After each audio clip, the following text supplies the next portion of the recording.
Welcome to the People Profit Podcast, where we uncover leadership strategies that prioritize people to drive sustainable organizational success. I'm Sandra Coker, CEO of Human Power Solutions and the author of the best-selling book, People Profit.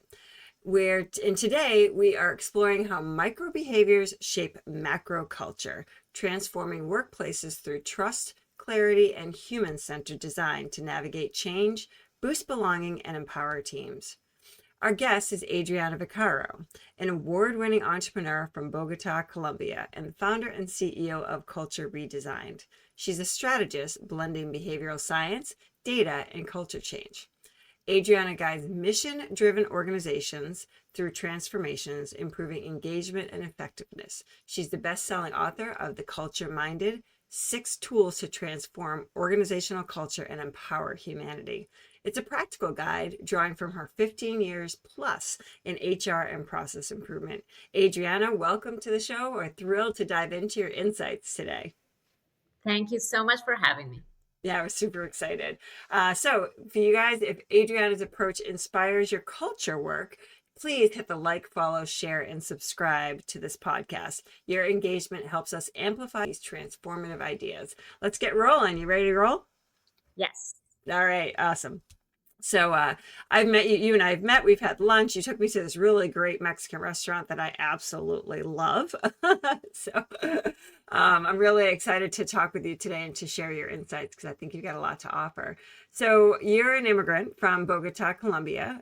Your journey in HR, process improvement, and then going into founder Culture Redesigned is one really of resilience and vision. Can you walk us through the key chapters of your journey and just kind of help the audience understand, what you've been through to get to where you are today?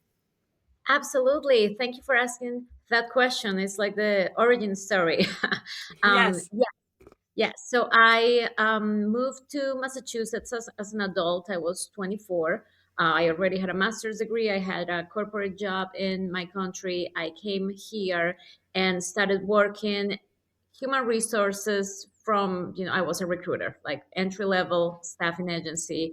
Yeah. And then started really finding the appeal to like process improvement and data and Six Sigma and all those practices. So for like 5 years, I was all about numbers, and I Yeah. still love my numbers. But I realized as I was moving up in different jobs that you can have the best process, you can have the lowest error rate, you can have the best technology, but if your people are not feeling that sense of belonging, it doesn't really matter. So I appreciate processes and everything that we need to have in place, but I do think that culture and leadership, nothing replace that. You cannot replace poor leadership with a process improvement plan. Right. I think that everything sort of clicked for me on how do we keep that level of excellence while still highlighting the human side. And So then yeah, go ahead. go Sorry. ahead. No, I agree. I think so many times people will put the SOPs in place and they'll put, here, here, here, and they think it's all going to run smoothly, but people are people. So Yeah. love that. Keep going. Sorry about that. Go ahead. No, that is so true because I'm not saying we shouldn't have the SOPs, right? Like of course we do, but we cannot forget like the one-on-one meeting. Like we cannot forget we still need to build those relationships. Right. So my last job was vice president of human resources for a large company, and there I had the initial desire to want to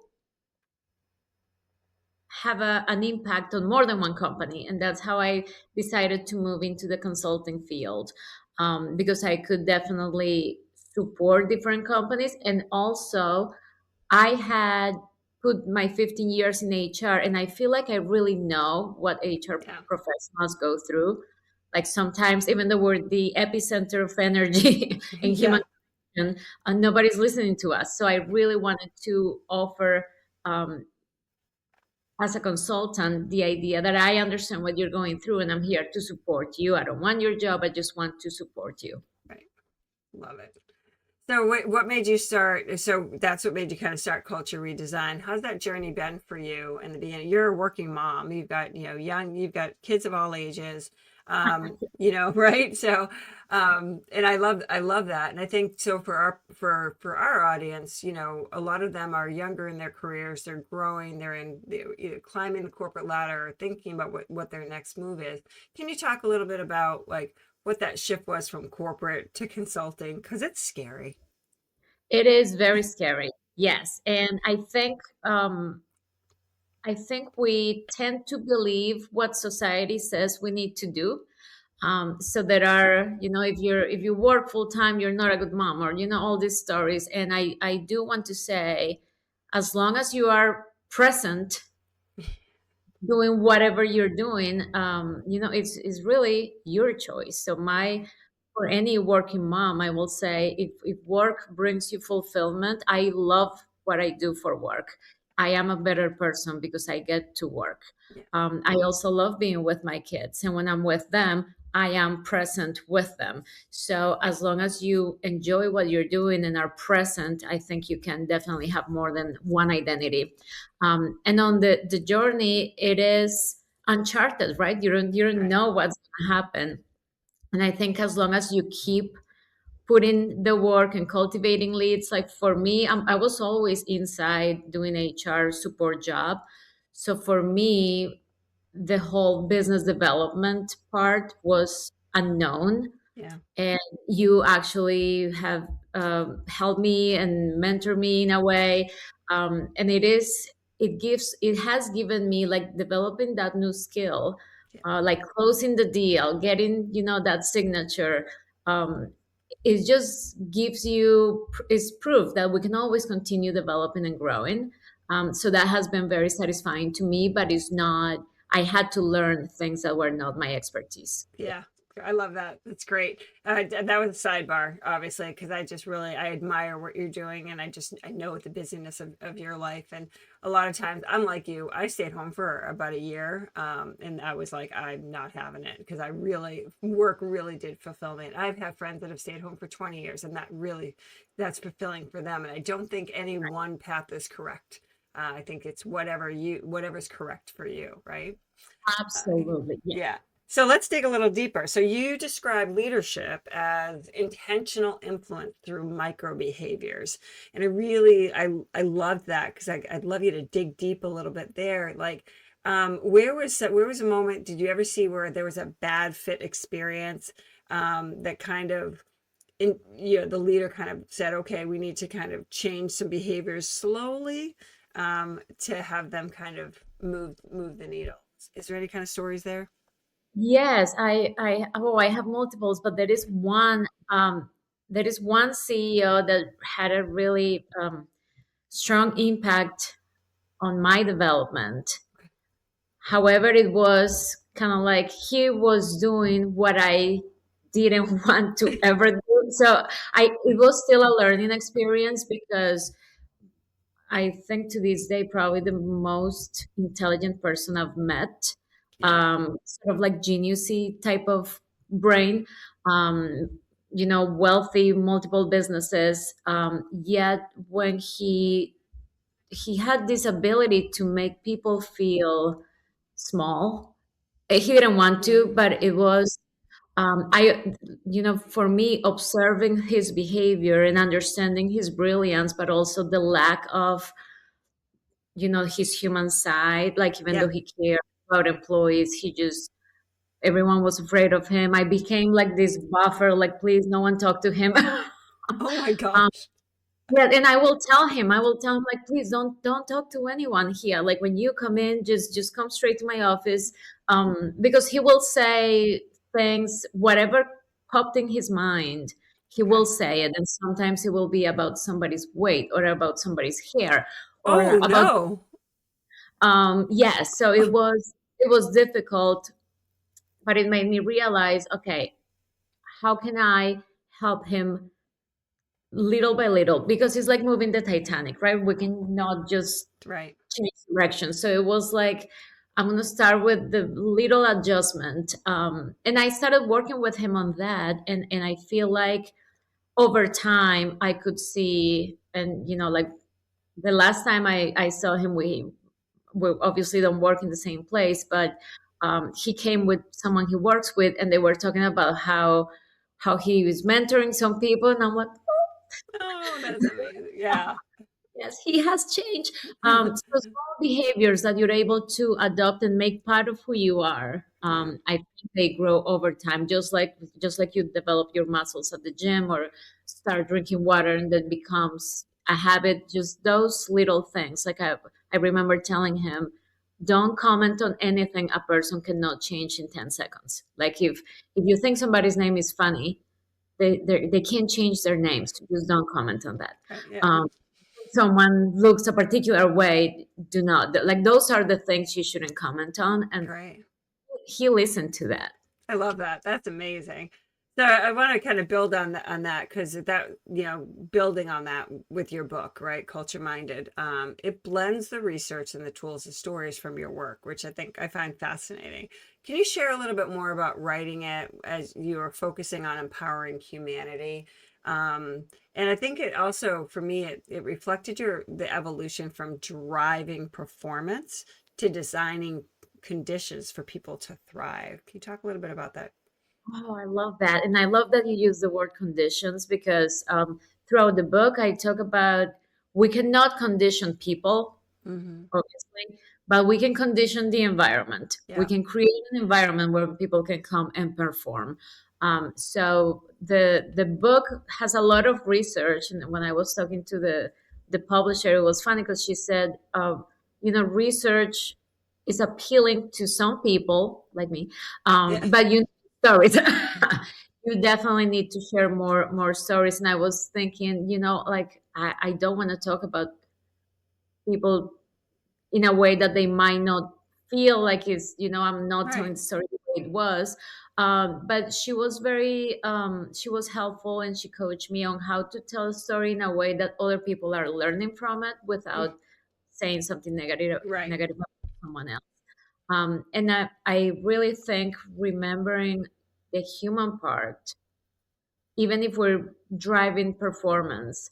One of my favorite parts of the research is, actually, Northeastern University has this study about how mental health in the workplace has a direct correlation to suicide ideation, especially in employees working for jails, or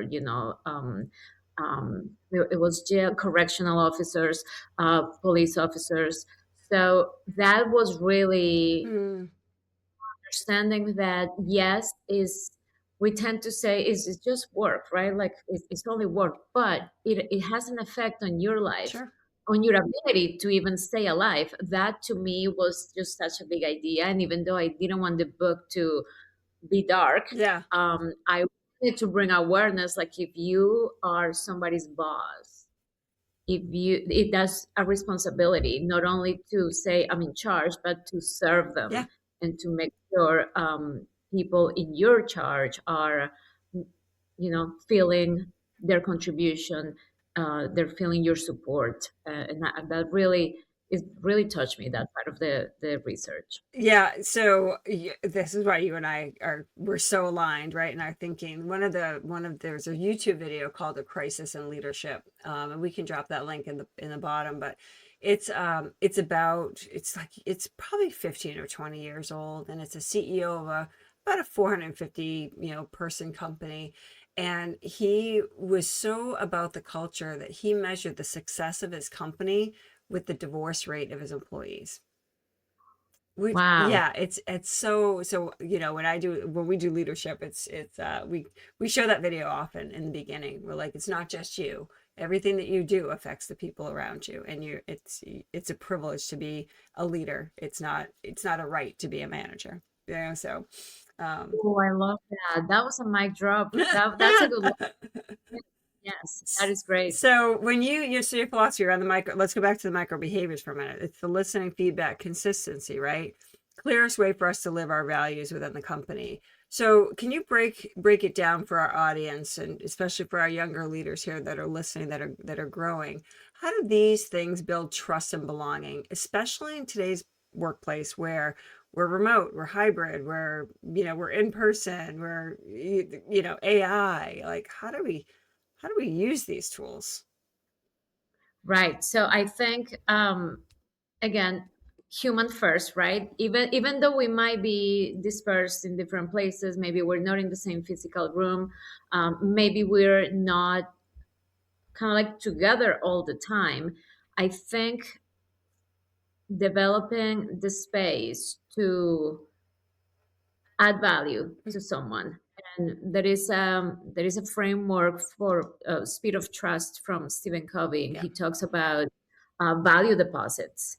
So you don't have to have a 6-hour meeting with someone to make a quick value deposit to that relationship. Right. However, if you don't have that 5-minute meeting and you keep asking them to do something, it's like you're taking money Right. out of the bank every day and never making a deposit. Right. So that's one of the micro behaviors I love, like 5-minute meeting that is intentional and is your opportunity to serve. And there is a recommendation actually from Kim Scott on Radical Candor. Yeah. She says, and the meeting with, was that meeting worth your time? So the employee is also feeling, I'm taking charge, but I'm also valuing your time Hmm. and valuing you as a person. So again, those small practices over time, they're really impactful with employees. Love that. What are the challenges though? What are the resistances and the biases, from some of these strategies do you kind of encounter? And I'm not necessarily talking about our younger leaders, but I'm a Gen Xer, and everyone knows in this podcast that I make fun of our generation all the time because we're just, we tend to be very black and white, and just not that we're uncaring. It's just that we're very driven by results. Like, let's just get this done. And I tend to fall into that trap, at times myself. So how do you drive that out of an organization, or at least mitigate it? I like to talk to people about the brain, right? We all come to work and we bring our brain. Yep. And our brain, if you think about it as if you think of driving a car, you cannot go forward and backwards at the same time. You have to go from drive to reverse. And the brain is the same. There are only two states, positive and negative. We cannot be both at the same time. So if you want your employee to stay in positive brain activity when they can access creativity, innovation, collaboration, higher speed of work, they need to be in positive brain activity. So you need to cultivate, understand the person. And one of the like on biases, if you have a group of 5, there is one person that you will naturally connect with easier. Right. So just making sure you need to connect with all 5 and find something with each person, kind of like break the code of in-group bias. Yeah.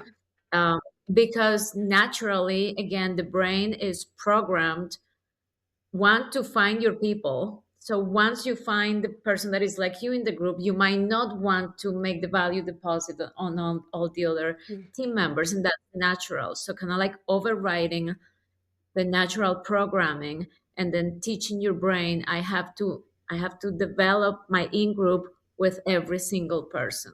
And that requires creativity, requires putting the time.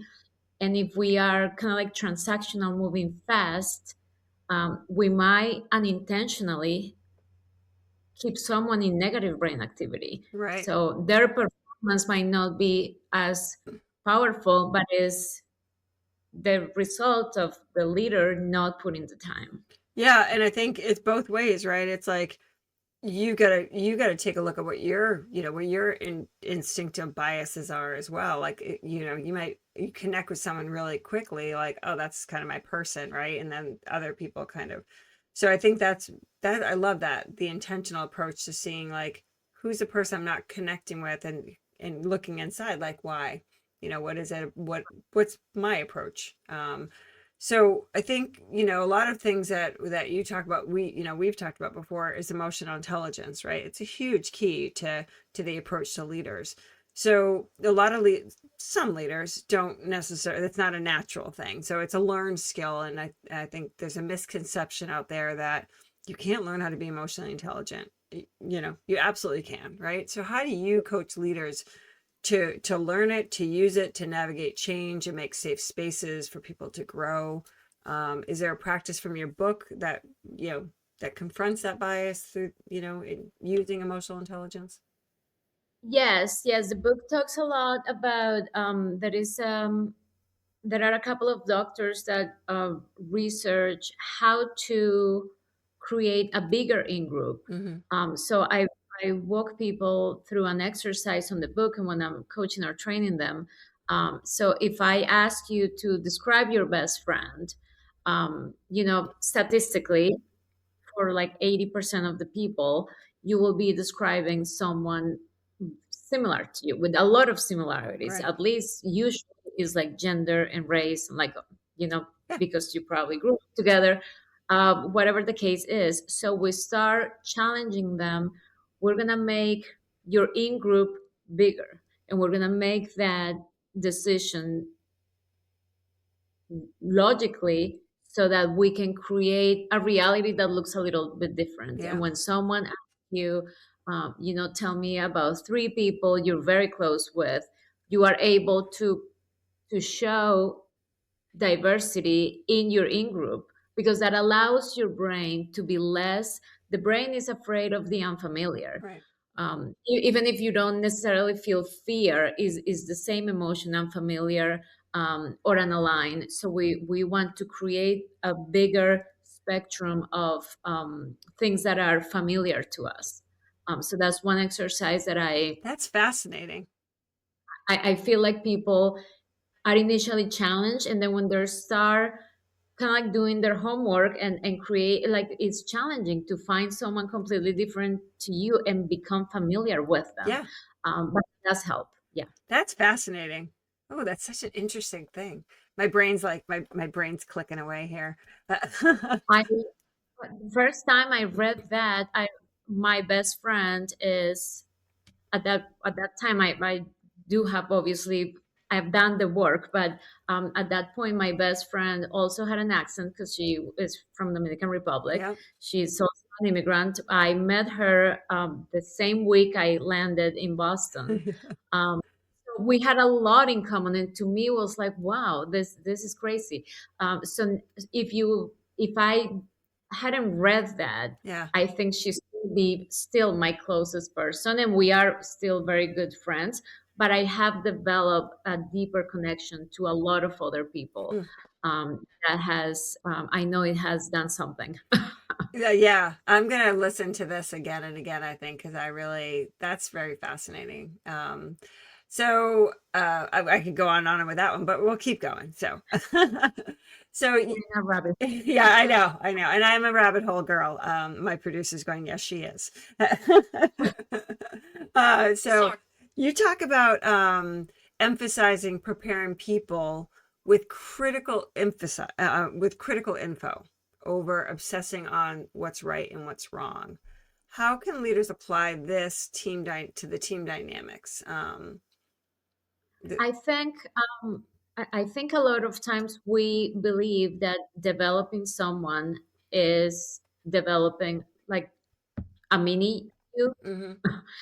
And I think when we change that and we welcome the idea of critical thinking and teaching someone how to make a decision that is defendable. Yeah. Okay. It might not be the same decision you would have made, but it's a decision they are ready to defend, like having the arguments on how did you make that decision? Are you ready to defend that decision, even if that decision is not what your boss would have done? Yeah.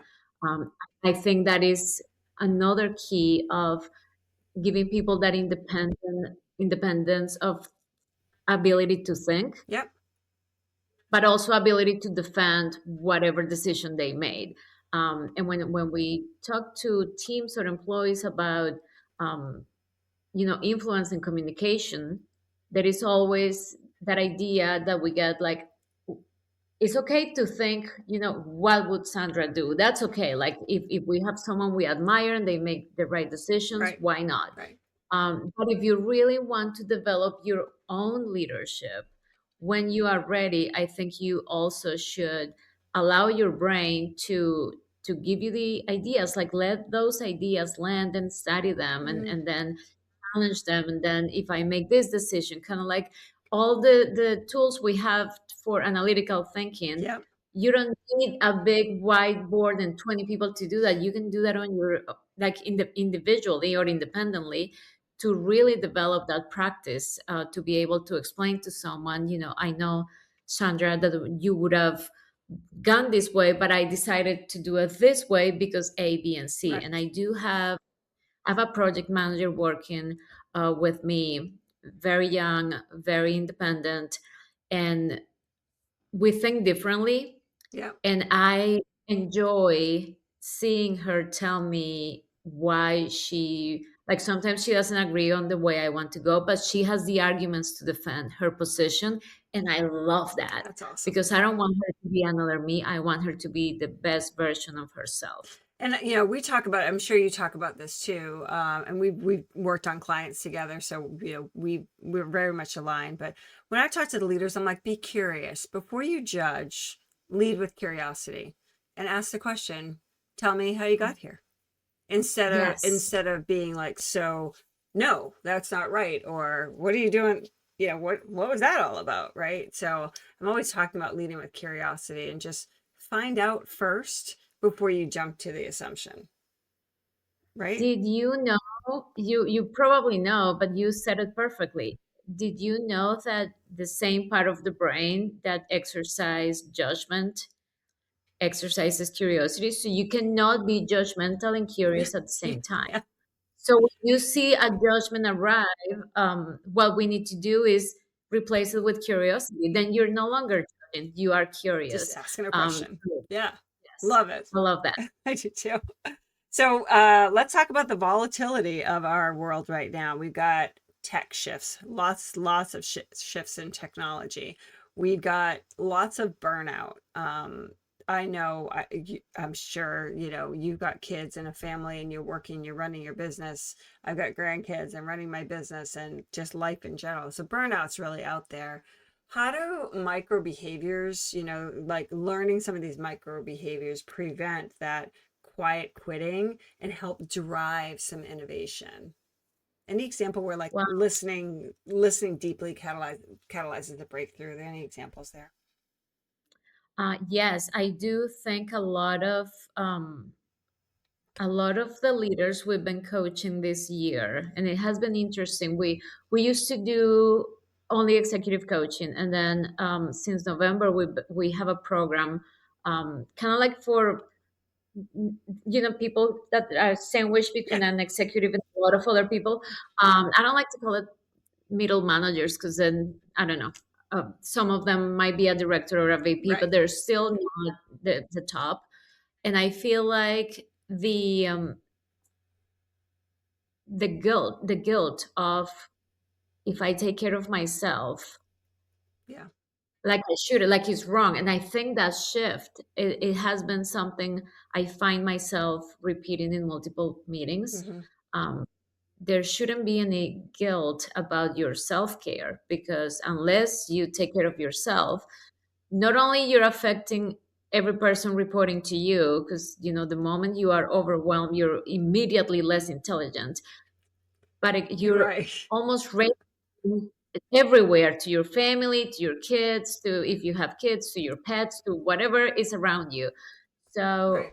creating practices that are, I'm not saying take a day off every day, or Yeah. drop a tantrum and say I'm taking a sick day every time somebody pisses you off.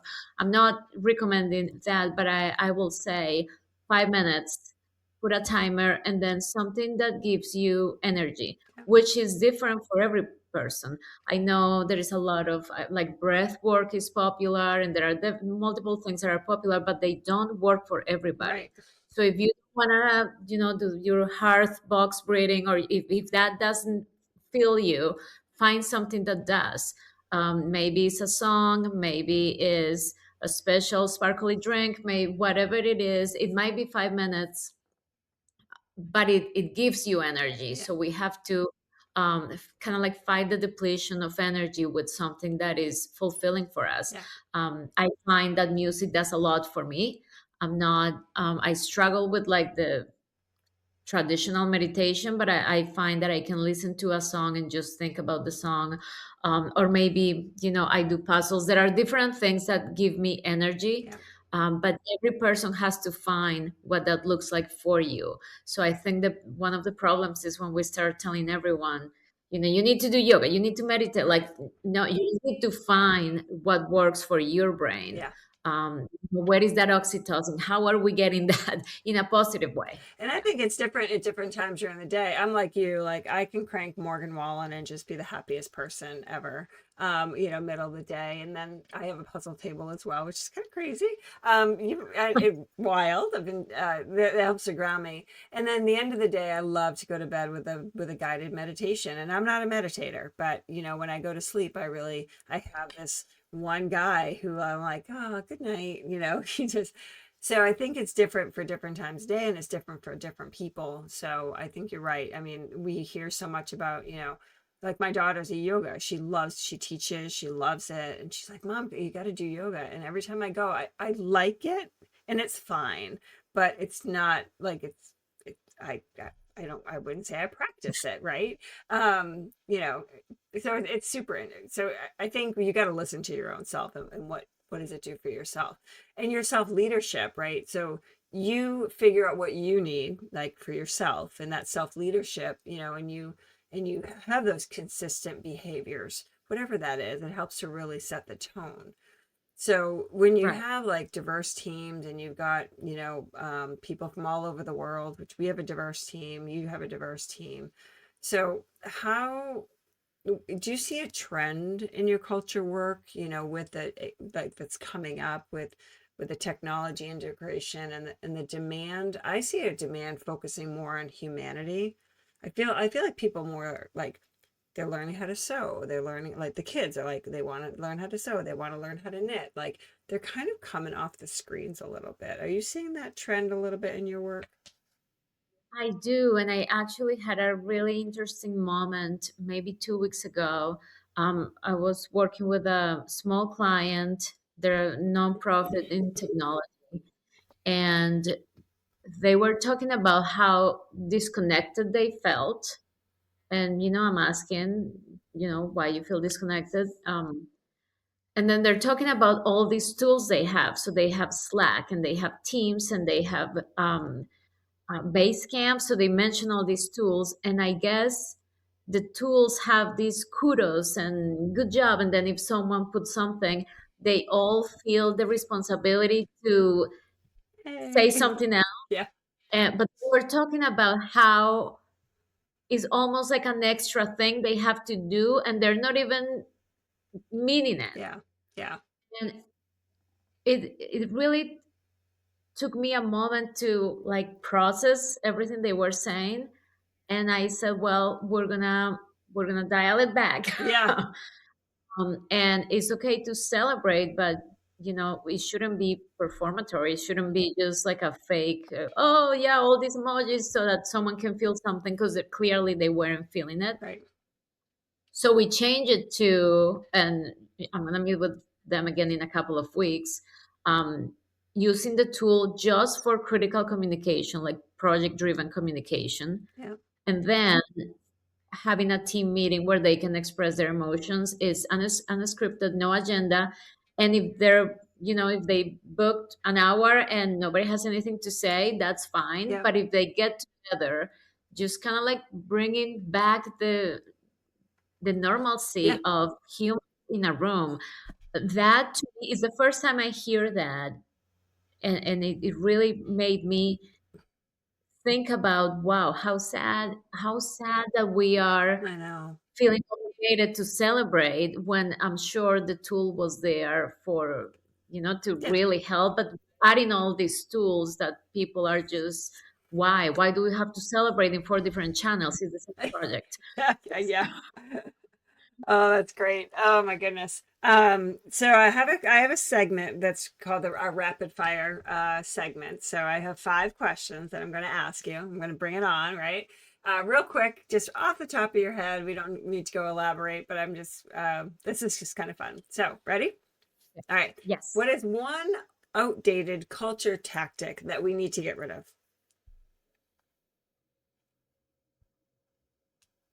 Pizza parties. I love that you said that. Oh my God. I was hoping you were gonna say that. All right. What's been your toughest think about what's been your toughest transformation challenge? What was the situation? Um, Leadership between family members, and the team expecting the son to act and think like the father. Gotcha. Wow, that's a good one. What's one daily behavior for building trust? Self trust. If you want people to trust you, you have to trust yourself and do what you tell yourself you're going to do. That's powerful. You mean when I tell myself I'm gonna get up at 5 and go to the gym, I've got to do it. Yeah, Yes. gotcha. All right. Tomorrow I'll be at the gym at 5. All right. Go to sleep to work out after. I do Yeah, I know. that. I know. I owned a gym for 7 years. I know all the tricks. If every organization mastered one tool from your book, what would it be? One, two. Ooh. Trust and collaboration. Okay, They go together. love it. So, what's a dream client? Not don't name it, but the type of dream client you would love to redesign culture with. Who's your ideal? Ooh. A client that wants people to find the juiciness of contribution. I love that Nice. because I still feel like a lot of people have never experienced that and they've been working for many decades. Yeah. Awesome. Awesome. All right, that was good. You did really well. Really well. Oh, thank So, to kind of wrap up here, Adriana, in one sentence, what culture shift do you hope inspires our listeners? I think when we think about the environment as the canvas for someone's existence, we realize the responsibility we have. Hmm. So, we all want to see humanity improve. Yeah. Start with the workplace. We have control over that environment. So, if we improve that, humanity, all those employees will go and be better humans, and we can Yeah. create collective change. Yeah. I love that. That's great. Well, everyone, we're wrapping up another episode of the People Profit Podcast. If Adriana's micro behaviors reframed your culture approach, please like, follow, share, and subscribe to our podcast. And make sure you tag a leader who might be ready for transformation. Adriana, can you tell our audience how to connect with you, Culture Redesigned, or grab your book, Culture Minded? Absolutely. Thank you. I'm very active on LinkedIn, Adriana Vaccaro. My website is cultureredesign.com. And the book is on Amazon, Culture Minded. And I also have a book portal where you get a lot of free resources, culture-minded.com. That's awesome. That's great. So make sure you guys reach out to Adriana today. I love her. She's a great resource and super person to talk to. So reach out, buy her book, and start to redesign your culture within your company or just within yourself. And leaders, remember, small behaviors yield big belonging. I'm Sandra Coker. See you next time. Thank you again, Adriana. Appreciate being on. Thank you. All right.